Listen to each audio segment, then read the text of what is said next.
Tobatnya 100 kali di waktu sahur. Jadi Bapak kalau bangun tidur tuh, kemudian wudhu, sholat malam ya, sholat tahajud, kemudian sholat witir. Habis itu Bapak baca istighfar 100 kali. Kemudian di pagi hari habis subuh itu baca astagfirullah, itu tobat itu 100 kali lagi. Berarti berapa kali? 200 kali. Sore habis asar 100 kali lagi. Berarti kita ini minimal tobat baca istighfar itu berapa kali? 300 kali. Itu melemahnya kita paling enggak. Jadi kalau Bapak lagi banyak masalah banget gitu, maka solusinya ini, suruh tobat, suruh baca astagfirullah wa atubu ilaih. Astagfirullah wa atubu ilaih. Nah, doanya Nabi Yunus apa? La ilaha illa anta subhanaka inni kuntu minadz-dzalimin. Itu tobatnya Nabi Yunus. Itu kalau Bapak baca itu, Bapak susah disantet. Pengakuan dukun yang nyantet orang soleh itu, jadi orang yang susah disantet itu diantaranya orang yang imannya bagus, ibadahnya bagus, baca Qurannya bagus. Bagus dalam artian dia keyakinannya kepada Allah itu betul-betul kuat, imannya kuat, tauhidnya kuat, akidahnya kuat. Itu orang yang susah disantet. Setiap disantet itu balik kepada yang ngirim. Jadi kakinya bisa, setan-setannya balik-balik lagi. Itu pengakuan dukun ya. Dukun yang nyantet orang soleh, Pak Ustadz, kiai, ulama itu disantet. Itu balik. Yang kedua, sholatnya bagus, sholat jamaahnya di masjid, sholat 5 waktunya tepat waktu. Itu susah disantet orang baik itu. Kenapa? Karena dia betul-betul dalam lindungannya Allah. Wasta'inu bisabri wassalah. Itu perintah Allah. Jadikanlah sabar dan sholat itu penolongmu. Jadi sholat kita ini dari penolong kita. Menolongnya bukan hanya di alam kubur, di alam barzakh, bukan di hari kiamat. Di dunianya pun sudah melakukan pertolongan. Nolong kita di antaranya di sana susah, disihir, diteluh, diguna-guna susah. Terus yaitu baca itu. Kalau Bapak mengalami tiba-tiba di rumahnya suka ada apa tuh? Bayangan, suka ada apa tuh? Suka ada merinding tiba-tiba. Maka baca la ilaha illa anta subhanaka inni kuntu minadz-dzalimin. Itu Nabi Yunus itu. Doanya itu. Ternyata harus sering dibaca juga. Kemudian tobat dan istighfar itu sebab Allah turunkan rizki. Kalau Bapak sering istighfar, rezekinya seret, baca istighfar, astagfirullah wa atubu ilaih. Bapak punya masalah yang mana ujung pangkalnya nggak ketemu, baca istighfar itu. Di samping tadi 300 kali yang saya sebutkan tadi. Maka kalau semakin ada masalah-masalah hidup, maka selesaikan dengan tobat dan istighfar. Kenapa? Karena masalah itu musibatun bima kasabat aidikum. Musibah apa saja yang menimpa kamu itu karena ulah tanganmu sendiri. Jadi solusinya apa? Wa qul istaghfiru rabbakum innallaha kana ghaffara. Dan mohonlah ampun kepada Tuhanmu karena Dia Maha Pengampun. Yursilis sama alaikum midrara. Dan niscaya Allah akan turunkan air hujan dari langit. Wa yumdidkum bi amwalin, dan akan memperbanyak harta, wabanin dan anak-anak keturunan. Wa yaj'al lahum jannatin, dan kami jadikan kebun-kebun, anharo yang di bawahnya sungai-sungai. Jadi kalau tobat istighfar itu masalah apapun selesai. Selesainya gimana? Pastikan masalahnya. Pernah Hasan Al-Basri rahimahullahu ta'ala didatangi seseorang, ulama ini didatangi oleh umatnya. Ya Syekh, saya punya masalah, saya ini punya tanah kebun luas tapi kering. Tobat dan istighfarlah, pulang tobat dan istighfarlah. Ya Syekh, saya ini hidup miskin terus, hartanya susah, nyari harta setengah mati nggak dapat. Sehari cuma dapat 20.000. Ya Syekh, apa akhirnya? Pulanglah, tobatlah dan istighfarlah.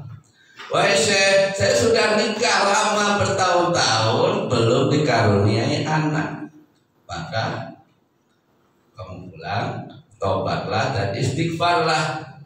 Wahai Syekh, saya pengen meluaskan usaha saya pengen punya tanah, biar tanah saya yang kering, ada air mengalir gampang. Tobatlah dan istighfarlah. Semua masalah jawabannya sama. Lah akhirnya muridnya ini dengar nih, muridnya Hasan Al-Basri ini. Baik Syekh, kok dari tadi saya dengar orang ngadu masalah beda-beda tapi jawabannya sama. Kata Hasan Al-Basri, itu jawaban bukan dari saya pribadi, itu jawaban dari Allah. Dari Allah Azza wa Jalla, itu jawaban dari Allah, bukan dari saya. Kalau itu jawaban dari Allah, dari di mana? Di kitabullah, di Al-Quran. Di surat apa? Waqul istaghfir itu surat Nuh ayat 9, 10, 11, 12. Jadi jawabannya di surat Nuh ternyata hidup itu.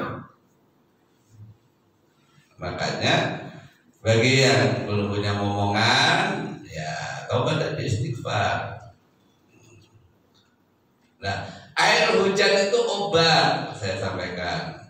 Air hujan itu obat. Kan tadi taubat istighfar yursilis sama alaikum bidarara. Niscaya Allah turunkan hujan dari langit. Karena air hujan itu berkah. Nah, ternyata air hujan itu mengandung berkahnya. Air hujan itu bisa jadi obat. Tapi hujannya air hujan yang bersih, bukan air hujan asam. Air hujan asam kayak apa Ustaz? Kayak yang di Bekasi. Hujan asam itu seperti, jadi banyak industri, polusi udara tercemar hujannya, jadi nggak sehat. Jadi kadar hujan itu nggak sama. Yang hujan di Cikarang, yang di Tambun, yang di Cibitung, itu kualitas airnya beda dengan yang hujannya di Bogor, di Garut, di Tasik, di Subang, di Gunung Lawu. Itu beda. Nah, kalau mau ngambil air hujan yang mana? Air hujan yang di gunung. Makanya kalau Bapak punya saudara yang ada daerah pegunungan, kalau air hujan tolong saya pesen ya seember ditampung. Ngambilnya bukan dari genting ya, ngambilnya harus langsung dari langit. Nah, kalau dari genting kan kotor, kena tanah, kena debu. Nah, itu dari langit. Itu bisa ngobatin seseorang yang sakit perut. Nah, pernah Abdullah bin Mas'ud itu ngadu, ya Rasulullah saya sakit perut. Rasulullah nanya, kamu punya istri? Enggak. Kamu udah nikah belum? Sudah. Pulang kamu minta ke istrimu untuk beli madu, minta 3 dirham ke istrimu untuk beli madu. Nah, akhirnya dilakukan beli madu. Di sini ternyata harta istri itu obat bagi suami. Jadi harta istri itu obat bagi suami. Kalau ridho suami obat bagi istri. Kalau istrinya sakit udah minta maaf sama suami, minta keridoan, itu dimaafkan. Itu obatnya. Tapi kalau suami sakit minta harta ke istri. Ini Ustaz malu-maluin saya aja suruh minta, saya kan gengsi. Bukan, itu Nabi yang nyuruh, bukan Ustaz yang nyuruh. Ya itu Abdullah bin Mas'ud ketika sakit perut nggak sembuh-sembuh. Apa itu? Mintalah harta istrimu, belikan madu. Jadi beliin madu. Kemudian setelah dibeliin madu, campur dengan air hujan. Air hujan yang gunung tadi itu. Maka saya pesan yang saudaranya, rumahnya yang di pegunungan kalau hujan lebat, minta air itu. Air hujan di gunung itu berkahnya lebih tinggi kadarnya daripada air hujan yang di Bekasi. Karena di Bekasi kan hujan asap, udah banyak polusi. Nah, di situ campur 1 gelas air hujan, kasih 3 sendok madu, diaduk. Ingat, madu yang beli istri, uangnya istri. Ustaz, kalau istri gak kerja gimana? Ya kan bapak nafkahin, bapak ngasih duit. Nah, duitnya dia kan jadi milik dia. Kalau milik dia berarti hartanya dia. Syukur-syukur kalau istri itu punya usaha, istrinya dia punya usaha, nah hartanya asli dia. Itu ternyata penjelasan bahwasanya mahar yang kamu berikan itu, jika istrimu memberikan sebagian mahar itu sebagai sedekahnya dia kepada suaminya. Itu obatnya itu maksudnya. Jadi dibaik-baikin istrinya, jangan digalakin. Giliran sakit minta, no, sakit aja. Minta ke sini. Jangan. Jadi itu obat harta istri itu obat bagi suami. Itu penjelasan ulama. Saya baca itu dan saya praktekkan dalam ilmu pengobatan saya. Ada pengalaman nih, saya punya tetangga, dia sakit di rumah sakit itu opnam sebulan. Begitu sakit sebulan nggak sembuh, akhirnya dokter udah rawat jalan aja. Jadi kok pulang jalan saja nggak bisa. Terus saya rupiah reaksi. Terus saya suruh pertama minta maaf ke istrinya. Udah baikan, udah istrinya menangis, seduh-seduh, udah baikan. Setelah itu apa Pak? Saya bilangin. Kebetulan beliaunya akhirnya dibeliin, terus diaduk sesuai arahan. Akhirnya minum. Setelah dia minum, nggak lama dia jalan-jalan, sembuh dengan izin Allah. Jalan-jalan. Dan ini resep dari Quran, pengobatan Al-Quran. Yaitu harta istri obat bagi suami. Begitu juga ridho suami obat bagi istri. Kalau istri yang sakit, suaminya harus memaafkan, harus ikhlas, harus lapang dada gitu. Malah jangan diingat, aku nggak tahan cerewetnya dia itu. Jadi kan jangan cerewetnya, kasihan, maafin. Jadi sehingga istri sakit nggak lama-lama. Kalau bapak masih marah sama istri, kasihan. Bapak marah sama istri, satu rumah 4 tahun nggak tegur sapa, bisa. Ada kejadian nyata ya. Satu rumah 4 tahun nggak tegur sapa. Itu kan kasihan banget. Padahal saya kasih tahu, kalau di dalam kitab Al-Kabari Imam Ad-Dahabi itu bahwasanya seorang istri yang bikin marah suaminya karena bukan masalah melanggar syariat ya marahnya itu, tapi karena istri ini jengkelin, suruh bikinin kopi nggak mau, suruh bikinin minta tolong nggak gercep gitu.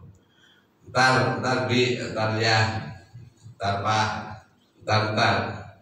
Nah, akhirnya suaminya marah.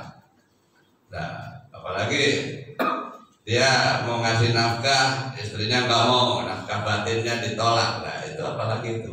Udah itu suami satu nggak sehat. Nggak sehatnya kenapa? Seorang suami yang tidak bisa memenuhi kebutuhan biologisnya, pasti dia kena kanker prostat. Jadi itu dampaknya. Begitu juga istri yang tidak nurut sama suaminya pasti kena kanker payudara. Jadi dua-duanya bermasalah dalam medis, masalah komunikasi. Nah, ketika seorang istri bikin marah suaminya, maka selama suami itu marah, sholatnya 40 hari itu nggak diterima.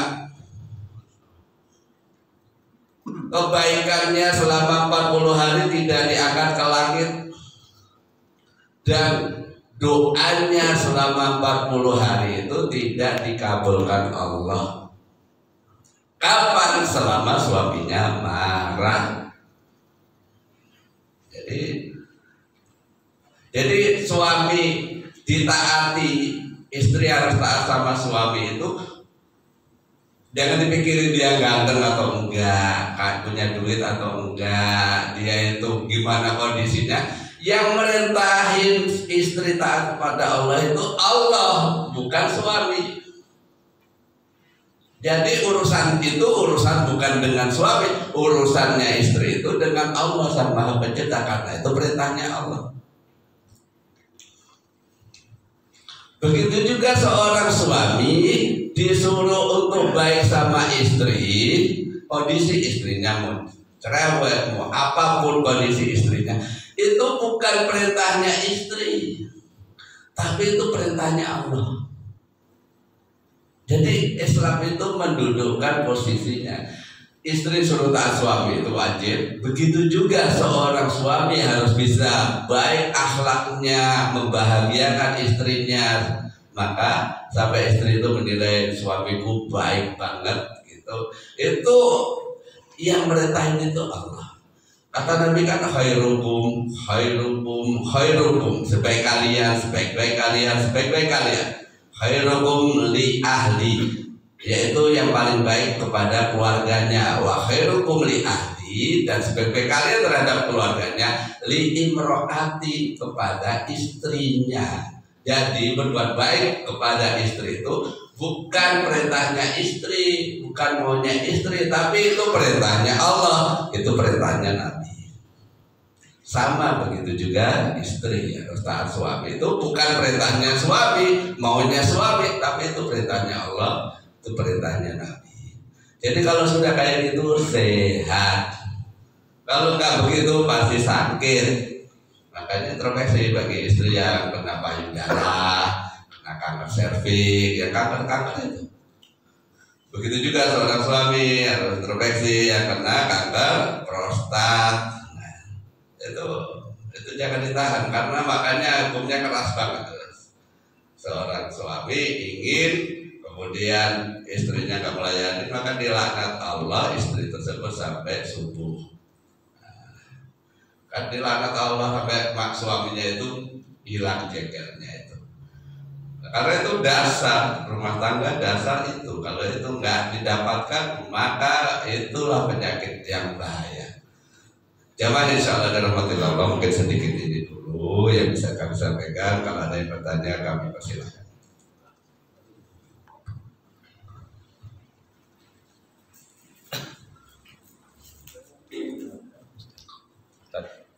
Sebentar Bapak, siapa Pak? Jadi iblis goda Adam itu memang karena sebelum Adam diciptakan yang ada makhluk Allah untuk ibadah itu ya Azazil. Azazil itu bangsa jin. Kemudian ada malaikat. Azazil ini dulu dia pemimpinnya malaikat, untuk ibadah kepada Allah itu dia imamnya. Kemudian Allah hendak menguji sampai Allah menciptakan baik qala lil malaikati inni ja'ilun fil ardi khalifah qalu ataj'alu fiha ayyufsidu wa yasfiku dima. Malaikat tahu ya Allah kenapa Engkau ciptakan manusia yang dia tuh suka buat kerusakan dan menumpahkan darah. Nah, malaikat kalau udah tahu ya makhluk itu, yang ngasih tahu ya Allah. Kemudian setelah itu Allah ciptakan manusia Adam itu langsung tanpa bapak tanpa ibu, jadi manusia pertama. Jadi sekaligus bantahan kepada Darwin, manusia evolusi dari kera itu batil. Jadi Nabi Adam alaihissalam Allah ciptakan itu karena Allah tahu hikmahnya. Hikmahnya apa? Bahwasanya Nabi Adam alaihissalam adalah manusia yang sempurna. Innal insana fi ahsani taqwim. Laqad khalaqnal insana fi ahsani taqwim. Sungguh kami menciptakan manusia itu dalam bentuk paling sempurna. Iblis nolak itu, menolak manusia itu sempurna bentuknya. Maka dia katakan, wa idh qulna lil malaikati isjudu li adama fasajadu illa iblis aba wastakbara minal kafirin. Dan ingatlah kami perintahkan malaikat untuk sujud. Sujud ini maksudnya bukan sujud sholat, bukan sujud ibadah, tapi sujud di situ kata-kata sajadu itu penghormatan, hormatin, untuk menghormatin Adam, manusia yang Allah ciptakan, manusia baru yang Allah ciptakan. Iblis sudah dulu sebelumnya waktu ngomong kayak gitu belum jadi iblis, namanya masih Azazil. Itu kasih bentuknya Azazil atau Izazil, bangsa jin. Semuanya malaikat memberi penghormatan kecuali iblis. Nah, kata-kata iblis itu semenjak dia nggak ngikuti untuk penghormatan itu, jadi sebetulnya perintahnya malaikat taat pada Allah, menghormati itu fasajat itu perintahnya siapa? Bukan perintahnya Adam, tapi perintahnya Allah. Seperti yang seorang suami harus baik sama istrinya, seorang istri harus taat sama suaminya. Ya kayak begitu posisinya. Jadi begitu juga iblis itu suruh hormatin Adam, fasajat itu mereka pun hormat. Ila iblis, kecuali iblis. Dari Azazil, makhluk mulia, mimpin ibadah dari bangsa malaikat dia yang mimpin.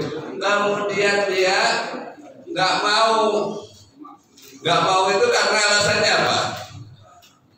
Yaitu nolak bahwasanya Adam itu makhluk yang paling sempurna. Dia katakan apa? Khalaqtani min nar wa khalaqtahu min tin. Ya Allah, Kau ciptakan aku kan dari api. Jadi logikanya itu iblis, logika iblis, api itu lebih baik daripada tanah. Wa khalaqtahu min tin, dia Kau ciptakan dari tanah. Ini dalil bahwasanya orang Majusi nyembah api itu mengikuti perintah iblis ini. Makanya orang Majusi itu apa? Tuhannya api. Orang yang menganggap bahwa api itu suci itu adalah pikirannya iblis. Makanya manusia kan banyak dosanya karena dia meninggal, wafat. Untuk hapus dosanya dengan cara diapain? Dibakar.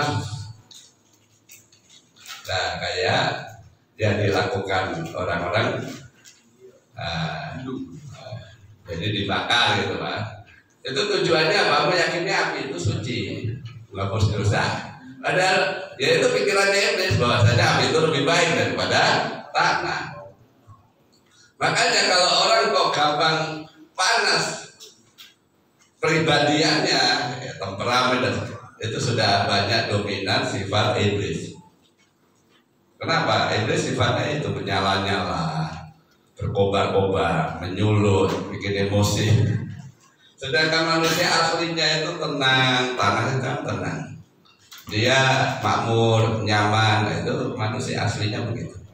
Nah, jadi bersyukur harus kepada Allah satu, terus yang kedua hikmahnya memang kita diuji karena sudah terlanjur di dunia kan, maka juga nggak bisa juga nyalahin.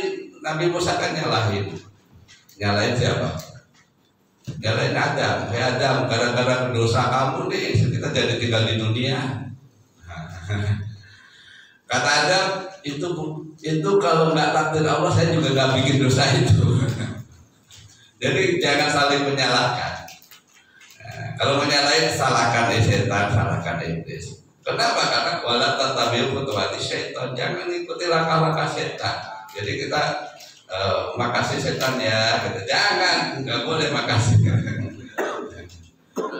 Atas jasa-jasamu aku jadi tinggal di dunia. Nggak boleh, haram. Jadi itu sama saja, kita jangan menganggap iblis itu berjasa. Itu sama saja pikiran orang komunis itu didolimi, jadi playing victim. Jadi apakah pemerintah harus meminta maaf? Kayak gitu kan, balik logika kayak gitu. Jadi kita bersyukur kepada Allah tetap, karena memang untuk diuji kita hidup di dunia ini berarti diuji. Orang Nabi Adam di surga juga diuji. Diujinya cuma satu, jangan wala taqrabah syajarah, jangan dekati pohon khuldi ini. Jadi itu Pak, Allah alam bisawab. Ya sekarang Pak Mul silahkan Pak. Waalaikumsalam. Satu aja Pak, jangan banyak-banyak. Waalaikumsalam. Yang saya tanyakan tentang namanya jin korin. Jin korin. Dalam tubuh kita itu ada jin korin, jin yang baik, itu bagaimana Pak? Ya, jadi gini. Di setiap manusia ada namanya korin, ada juga malaikat. Jadi di tubuh manusia itu ada yang bisikin, ada malaikatnya, ada korinnya.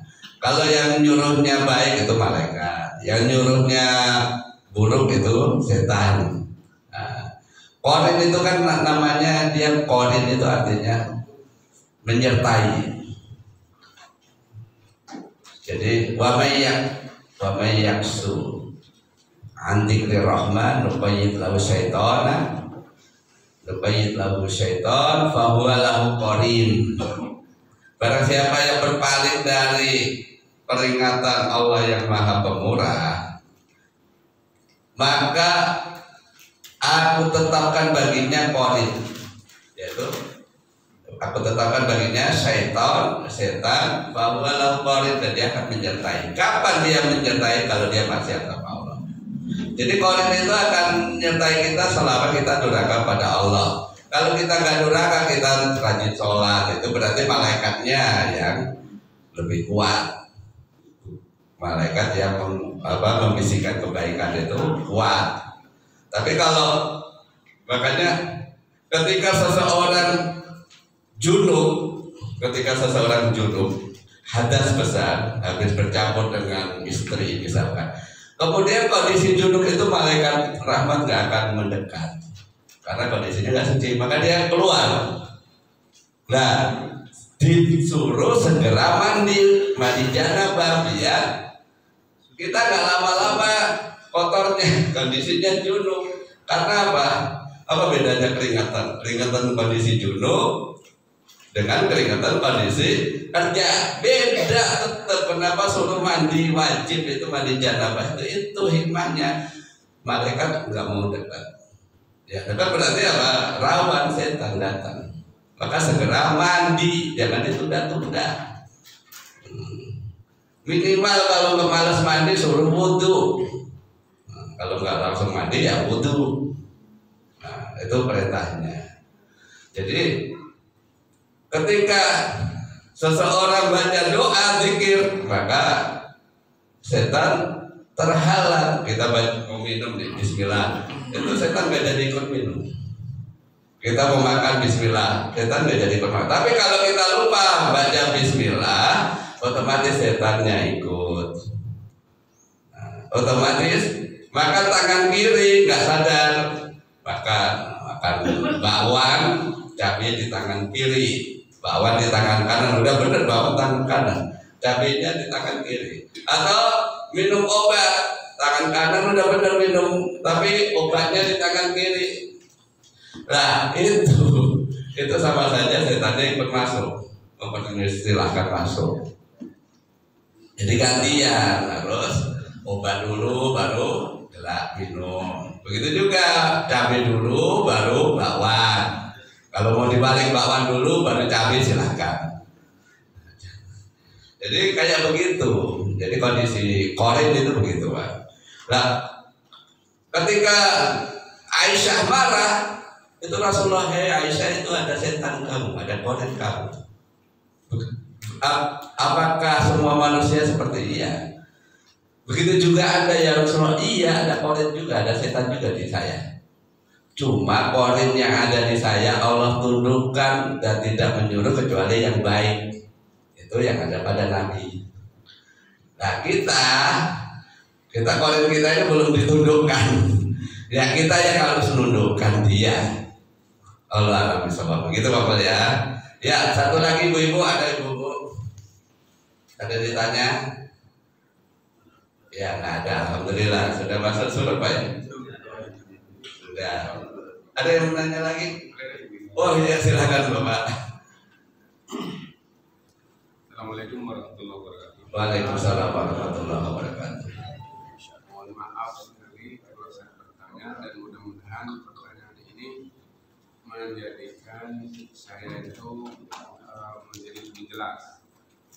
Karena beberapa pengajian mengatakan atau diajarkan bahwa kita diturunkan ke dunia atas kesalahan Nabi Adam, yaitu Abu Bakar, yaitu pada saat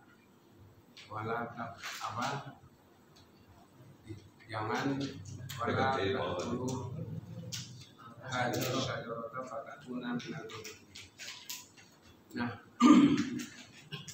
tapi ayat sebelumnya wa idz qala rabbuka lil malaikati inni ja'ilun fil ardi khalifah.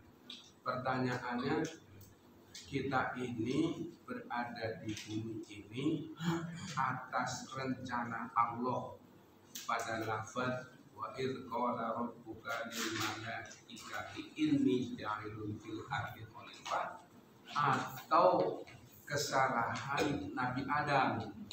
Ini karena sudah lebih dari 10 kali di berbagai pengajian.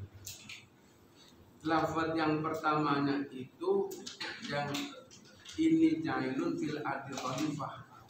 Ini artinya sebelum larangan Nabi Adam memakan buah putih, itu rencana Allah itu sudah ada untuk menjadikan khalifah di muka bumi.